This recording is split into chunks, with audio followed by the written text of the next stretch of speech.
நம்ம காரோட சஸ்பென்ஷன்ல இந்த மாதிரி காயில் பஃபர்ஸ் யூஸ் பண்ணலாமா கூடாதா? சரி, இந்த காயில் பஃபர் என்னெல்லாம் பண்ணுன்னு சொல்றாங்க.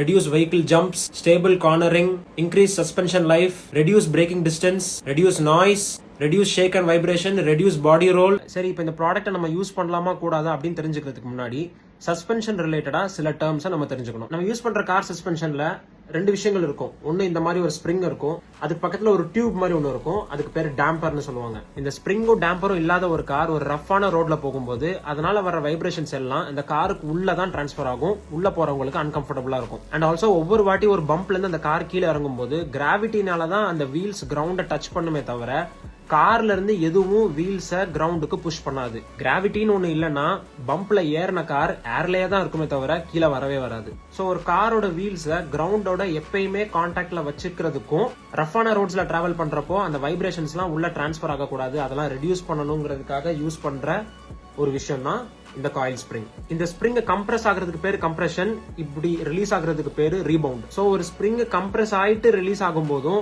இல்ல ரீபவுண்ட் ஆயிட்டு திரும்ப கம்ப்ரஸ் ஆகும் போதும் இந்த ஆசிலேஷன்ஸ் இருக்கும். இந்த ஆசிலேஷன்ஸை கண்ட்ரோல் பண்றது தான் பக்கத்துல இருக்கிற டேம்பரோட வேலை. ஸ்ப்ரிங் குதிக்கிறத டேம்பர் எப்படி கண்ட்ரோல் பண்ணுது? ஒரு டேம்பருக்குள்ள ஒரு சிலிண்டர் இருக்கும், அந்த சிலிண்டருக்குள்ள ஆயில் இருக்கும், அந்த ஆயில கம்ப்ரஸ் பண்றதுக்கு ஒரு பிஸ்டன் இருக்கும், அந்த ஆயில் மூவ் பண்றதுக்கு நிறைய சின்ன சின்ன ஹோல்ஸ் இருக்கும். சோ ஒவ்வொரு தடவை கார் ஒரு ஸ்பீட் பிரேக்கர் மேல ஏறி இறங்கும் போதோ இல்ல ஒரு வைப்ரேஷன் கிரியேட் ஆகும் போதும் இந்த டேம்பருக்குள்ள இருக்கிற ஆயில் அந்த வைப்ரேஷன்ஸ் எல்லாத்தையும் அப்சர்வ் பண்ணி திரும்ப ரிலீஸ் பண்ணும். இது ரிலீஸ் ஆகும்போது ரொம்ப ஸ்லோவா தான் ஆகணும், அப்பதான் அந்த டேம்பர் அந்த ஸ்ப்ரிங்கை கண்ட்ரோல் பண்ண முடியும். சோ ஒரு ரோடு எவ்வளவு மோசமா இருந்தாலும் அந்த ரோடுக்கு ஏத்த மாதிரி அந்த வீல்ஸை மூவ் பண்றதுக்கு ஸ்ப்ரிங் ஹெல்ப் பண்ணும், அந்த ஸ்ப்ரிங்கோட மூவ்மெண்ட்டை கண்ட்ரோல் பண்றதுக்கு இந்த டேம்பர் ஹெல்ப் பண்ணும். இந்த ஸ்ப்ரிங்கும் டேம்பரும் சேர்ந்து ஒரு காரை எவ்வளவு கம்ஃபர்டபுளா வச்சிருக்குங்கிறத வச்சுதான் அந்த கார்ல சஸ்பென்ஷன் சாஃப்டா இருக்கா இல்ல ஸ்டிஃபா இருக்கா அப்படின்றத சொல்லுவாங்க. யூசுவலி நம்ம யூஸ் பண்ற ரெகுலரான கார்ஸ்ல எல்லாம் சஸ்பென்ஷன் ரொம்ப சாஃப்டாவும் இல்லாம ரொம்ப ஸ்டிஃபாவும் இல்லாம ஓரளவுக்கு மீடியமா இருக்கிற மாதிரி தான் டிசைன் பண்ணிருப்பாங்க. இப்போ ஒரு ஸ்ப்ரிங் சாஃப்டா இருக்கா இல்ல ஸ்டிஃபா இருக்காங்கிறது டிஃபரன்ஷியேட் பண்றதுக்கு தான் ஸ்ப்ரிங் ரேட் யூஸ் பண்ணுவாங்க. ஒரு ஸ்ப்ரிங் மேல எவ்வளவு லோடு கொடுத்தா அது எவ்வளவு கம்ப்ரஸ் ஆகுது அப்படின்றது தான் ஸ்ப்ரிங் ரேட்னு சொல்லுவாங்க. இப்போ நம்ம ரெண்டு ஸ்ப்ரிங் எடுத்துக்கலாம். இந்த ஸ்ப்ரிங் மேல 100 kg லோடு ஆக்ட் ஆகும்போது 1 mm கம்ப்ரஸ் ஆகுதுன்னு வச்சுக்கலாம்.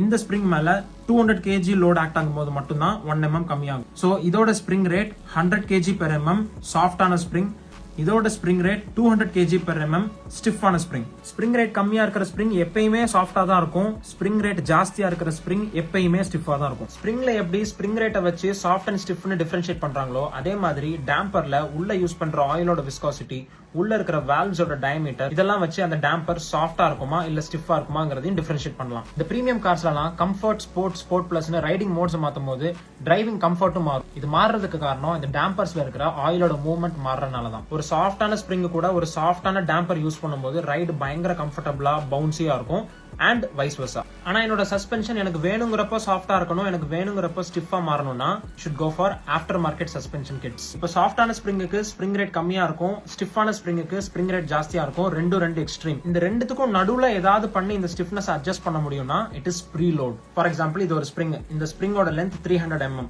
இந்த ஸ்ப்ரிங்கோட spring rate 100 kg per mm. இப்போ இந்த ஸ்ப்ரிங்கை நான் இதுக்குள்ள அகாமடேட் பண்ணணும்னா இந்த ஸ்ப்ரிங் எப்படி கம்ப்ரஸ் பண்ணாதான் இதுக்குள்ள வைக்க முடியும். சோ இந்த ஸ்ப்ரிங்கை நான் 30 mm கம்ப்ரஸ் பண்ணாதான் இதுக்குள்ள வைக்க முடியும்னா இந்த ஸ்ப்ரிங் மேல நான் 3000 kg ஃபோர்ஸ் ஆக்ட் பண்ணும்போது மட்டும்தான் 30 mm இது டிராப் ஆகும். பிகாஸ் இதோட spring rate 100 kg per mm. இப்போ நான் 3000 kg போட்டு இந்த ஸ்ப்ரிங் இதுக்குள்ள வச்சதுக்கு அப்புறம் this spring has a preload of 3000 kg. முக்கியமான விஷயம், ப்ரீலோட் இல்லாத இந்த ஸ்ப்ரிங்கும் 3000 kg ப்ரீலோட்ல இருக்கிற இந்த ஸ்ப்ரிங்குக்கும் இப்போவும் ஒரே ஸ்ப்ரிங் ரேட் தான் 100 kg per mm. நம்ம ப்ரீலோட் கொடுத்துருக்கோங்கிறதுக்காக கம்ப்ரஸ் ஆகி டைட்டா உட்கார்ந்து இருக்கிற ஸ்ப்ரிங்குக்கு ஸ்ப்ரிங் ரேட் அதிகமாகும்னு அர்த்தம் கிடையாது. ஸ்ப்ரிங் ரேட் அதிகமா இருந்தா தான் சஸ்பென்ஷன் ஸ்டிஃப் ஆகும், ஸ்ப்ரிங் ரேட் கம்மியா இருந்தா சஸ்பென்ஷன் சாஃப்டா இருக்கும்.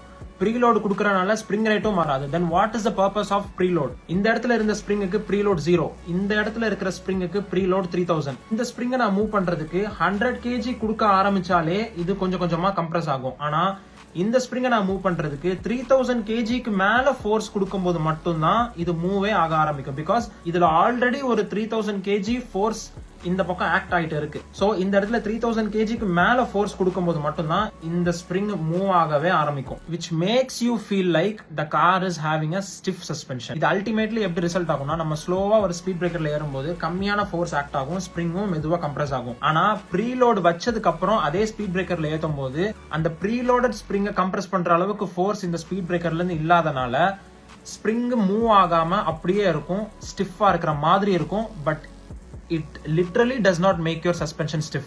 Another benefit of having preload is ஒரு கார்ல 3 பேர் ஏறி உட்காரும்போது அந்த கார் இவ்ளோ கீழே இறங்குதுன்னா ப்ரீலோட் வச்சதுக்கு அப்புறம் அதே கார்ல 6 பேர் ஏறி உட்கார்ந்ததுக்கு அப்புறம் தான் அந்த கார் அதே அளவு கீழே இறங்கும், which results in better ground clearance with more load in your car. சரி, சஸ்பென்ஷன் ஸ்டிஃப் ஆன மாதிரியும் ஆச்சு, கிரவுண்ட் கிளியரன்ஸும் ஜாஸ்தியான மாதிரி ஆச்சுன்னு எல்லா சஸ்பென்ஷன்லயும் ப்ரீலோட அட்ஜஸ்ட் பண்ண முடியாது. ஆஃப்டர் மார்க்கெட் சஸ்பென்ஷன்ஸ்ல அட்ஜஸ்டபிள் சஸ்பென்ஷன் கிட்ஸ்ல மட்டும்தான் ப்ரீலோட் அட்ஜஸ்ட் பண்றதுக்கான ப்ரொவிஷன் இருக்கும். சரி, இப்படி இருக்கிற ஸ்ப்ரிங்குக்கு ப்ரீலோட் கொடுத்து நான் அதோட ஹைட் எவ்வளவு குறைச்சிட்டேன், அப்போ ரைடு ஹைட்டும் கம்மி ஆகுமான்னு கேட்டா no, preload does not change your ride height. After market suspension kits வாங்குனீங்கன்னா ப்ரீலோட் அட்ஜஸ்ட் பண்றதுக்கு இருக்கிற மாதிரி ரைடு ஹைட் அட்ஜஸ்ட் பண்றதுக்கும் தனியா ப்ரொவிஷன்ஸ் இருக்கும். காயில் பஃபர்ஸ் பத்தி பேச ஆரம்பிச்சுட்டு நான் ஏன் இத்தனை விஷயங்கள் சொல்றேன்னா, டெக்னிக்கலி ஒரு சஸ்பென்ஷனோட ஸ்டிஃப்னஸ், டேம்பரோட டேம்பனிங், ரைடு ஹைட்டை கண்ட்ரோல் பண்றது, பாடி ரோலை கண்ட்ரோல் பண்றது, கிரவுண்ட் கிளியரன்ஸை இன்க்ரீஸ் டிக்ரீஸ் பண்றது, இது எல்லாத்துக்குமே நிறைய ஃபேக்டர்ஸ் இருக்கு, நிறைய இன்ஜினியரிங் அது பின்னாடி இருக்கு. இப்போ நான் சொன்ன எல்லாமே டிஃப்ரெண்ட் ப்ராடக்ட்ஸ் யூஸ் பண்ணி, டிஃப்ரெண்ட் மெத்தட்ஸை யூஸ் பண்ணி இதெல்லாம் கூட்டவோ இல்ல குறைக்கவோ செய்யலாம். இதுல எந்த ப்ராடக்ட்டும் எந்த மெத்தடும் does not restrict the car's natural behaviour. ஒரு கார் நேச்சுரலா எப்படி பிஹேவ் பண்ணுதோ அதை நம்ம ட்வீட் பண்றதுக்கு தான் இந்த ப்ராடக்ட்ஸையும் மெத்தட்ஸையும் யூஸ் பண்றோமே தவிர நம்ம எந்த ப்ராடக்ட்ஸையும் எந்த மெத்தட்ஸையும் யூஸ் பண்ணி காரோட நேச்சுரல் பிஹேவியரை ரெஸ்ட்ரிக்ட் பண்ண மாட்டோம். But a coil buffer restricts. By restrict I mean அது எவ்வளவு மூவ் ஆகணும்னு டிசைன் பண்ணியிருந்தாங்களோ அவ்வளவு மூவ் ஆகாம ஓரளவுக்கு கம்மியா தான் ஆகும். இந்த ஸ்ப்ரிங் கம்மியா மூவ் ஆகுறதுனால அது கூட இருக்கிற டேம்பரும் கம்மியா தான் மூவ் ஆகும். இது ரெண்டோட வேலை ரெஸ்ட்ரிக்ட் ஆகுறதுனால இது மேல இருக்கிற பர்டன் மத்த சஸ்பென்ஷன் காம்பனன்ட்ஸ் மேல போகும். Like control arm, thrust arm, புஷஸ், thyroid and அதுல இருக்கிற பால் ஜாயின்ட், இதுக்கு மேலாம் நிறைய பர்டன் வர்றதுனால ப்ரீமெச்சூர் ஃபெயிலியர் வர்றதுக்கான சான்சஸ் இருக்கு. ஒரு விஷயத்த டெக்னிக்கலி ப்ராப்பரா பண்றதுக்கு பதிலா அரகுறையா டெம்பரரியா பண்றதுக்கு பேரு ஹிந்தில ஜுகாட் அப்படின்னு சொல்லுவாங்க. Jugaad will not get the job done, jugaad will not last long.